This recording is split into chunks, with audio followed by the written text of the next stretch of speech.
Moi, j'ai regardé le programme, bien sûr, d'Emmanuel Macron. J'ai regardé le programme de la plateforme du Parti socialiste.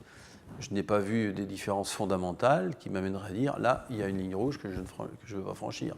Si on me disait je suis pour la déchéance de nationalité, je vous répéterais que je suis contre. Et que je resterai contre, quoi qu'il arrive, c'est ma conscience qui parle. Et donc, voilà. Mais je n'ai pas aujourd'hui de sujet qui m'amène à dire a priori, ça, c'est pas possible.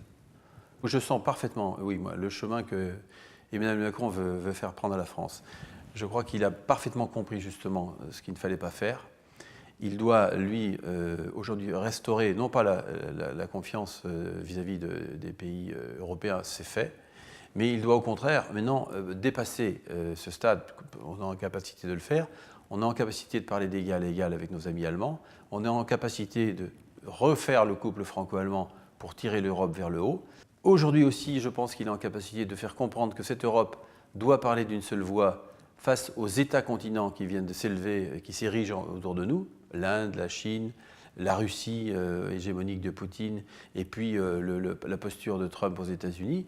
Si on n'a pas une Europe forte pour réagir vis-à-vis de ces quatre grands ensembles, nous avons là encore des soucis à nous faire. Donc je pense que Emmanuel Macron est complètement orienté vers cette ambition-là. Bien sûr que sur les grandes orientations, le président a un programme sur lequel on doit pouvoir s'appuyer, mais dans l'exécution, il faut que le gouvernement gouverne et qu'il faut que le président de la République soit là où nous l'attendons sur les grands sujets du monde.